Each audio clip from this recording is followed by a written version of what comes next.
the moment? We believe that the recent increase in the New Zealand dollar has pretty clearly been driven by the increases in commodity prices that we're receiving, and those have clearly been a good thing for New Zealand.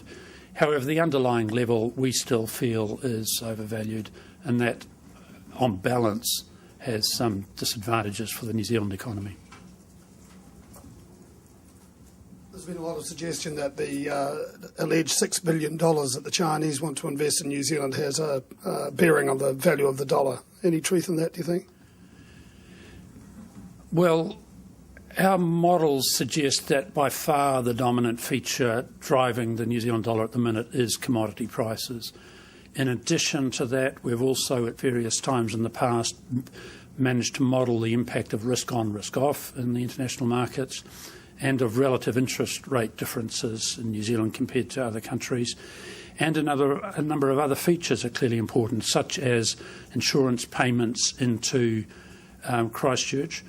But that's not to say that the interests that some countries have from time to time in investing in New Zealand or New Zealand bonds can have an impact on the New Zealand dollar as well. We can't model that.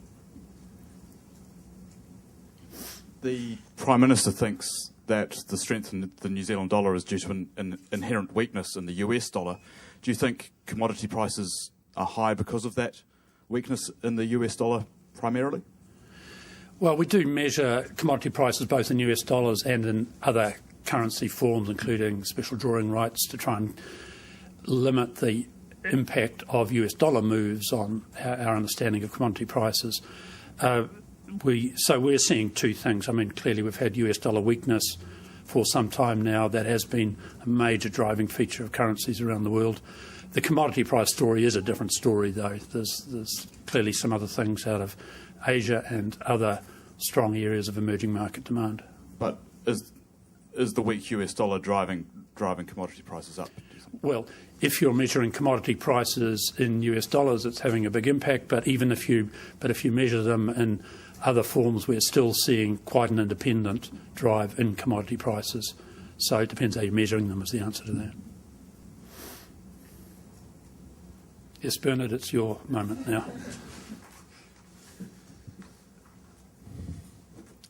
Dr. Bollard, is the Reserve Bank effectively allowing a high dollar to do some of its work to keep inflation down? Well, that implies that we control the dollar, and we don't believe that we do. We do note that it works in several ways. It's bringing very good returns for New Zealand commodity exporters. It is also helping suppress inflation that would otherwise could be there from imported petrol and other imported products. So with it at its level, it is currently reducing the inflation pressure that we would otherwise be suffering from. That's not to say that on balance we don't think it's a bad thing having it as high as it is. So if you think the currency is overvalued and that it's constraining the rebalancing the economy, why don't you intervene? Well, I can only repeat what we've always said about intervention, which is we've always had very limited expectations about the time and the manner in which FX intervention can be effective. In our view, in appropriate circumstances, which are limited, it can have the ability to stabilise the tops and the bottoms of an exchange rate cycle. We don't believe it can fundamentally move a trend. We're a very small operator in the FX markets. The FX markets are huge. They're driven by other features, and particularly if they're driven by primarily offshore forces, then we're not going to make a difference other than in that very limited way.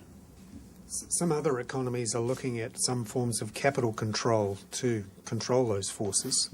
Do you think that's something New Zealand should look at? Well, we have looked at that. We've looked at what other countries have done. We've generally found those to appear to be ineffective. So we're not looking at taking those further. We will keep surveying any innovative approaches taken by other countries to the same sort of issue. Of course, it does illustrate that a number of other countries are in the same boat. They are finding exchange rate pressures and they are looking to do things about it, but often without a lot of success. Dr. Bollard, how much do you think of the currency's overvaluation is related to the government's borrowing and the reinsurance flows coming into New Zealand? Well, we know we have in the past seen pressures when New Zealand has had big borrowing requirements. Typically in the past that's been more through private sector borrowing for housing and then going through the carry trade and arguably some pressure on the exchange rate from that. That's not the case now because the private sector is very constrained. But as you know, the government sector is going through having to fund a very large deficit. Now, if you're talking about funding that deficit, well, that's something that clearly has to be done while New Zealanders are unable or unwilling to fund it themselves. If you're talking about early pre-funding of the deficit, well, again, that's something that's being driven by concerns that sovereign markets can always be more fragile, and when there's a strong market or strong interest in particular bonds, then it's sensible to pre-fund. That could, at the margin, be having some impact on the exchange rate, but not to the level that we could ever measure. I suspect it's by no means a significant driver of it. In the past few months, before the budget, you'd called on the government. You said it would be better if the government showed some fiscal restraint. We've had the budget in between now and then. Do you think that fits in with what you wanted to see? Yes. Our comments on the budget are purely around, not around particular programs, but purely around the overall fiscal impulse. And that still means there is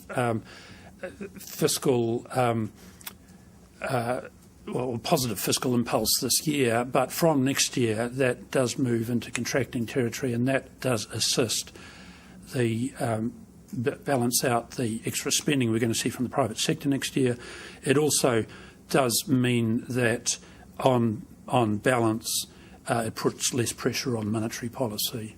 So from an overall fiscal impact point of view, it's been broadly helpful to monetary policy.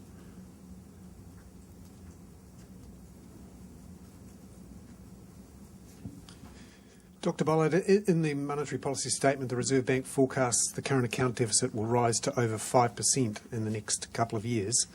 Is that sustainable for New Zealand in the long run? Well, I think that's ultimately partly a market question, and it partly depends on what we're doing with that deficit. So if, as Australia has increasingly been doing, we are borrowing in order to invest for future growth, then absolutely that's sustainable. And you could see that continuing for a very long time. If, on the other hand, it's borrowing for consumption, then the more question marks get raised, and you'd have to say, well, will the market support that sort of borrowing? And that really depends on how benign those international markets are going to be over the future. Is that borrowing for consumption or for investment? Oh, well, of course, it is a mixture.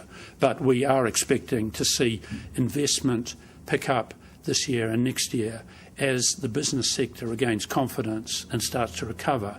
We are not expecting to see consumption pick up in a very marked way over the next couple of years. Now, we might be wrong about that. That is a particular forecasting stance we're taking. We are judging that New Zealanders have learnt from the global crisis. They have been surprised, in some cases concerned by it. They have decided their debt is too high and they want to get that debt down. And consequently, they're prepared to go through a rebalancing where they don't increase their consumption to the levels that we might have seen in the past. And in addition, that house prices remain reasonably muted through that period as well. But that's something we're going to have to test. If we're right on that, then yes, you are seeing more going into investment and relatively less going into consumption. So how do you feel then when you see banks advertising 95% home loans again?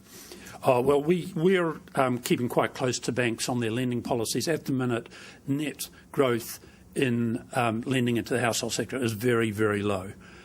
So we don't have broad concerns from a financial stability point of view or from the point of view of households overloading their own balance sheets with debt. That wouldn't necessarily be the case if we were to see that continue for some time, and we wouldn't be slow in telling the banks about that if that were to become our view.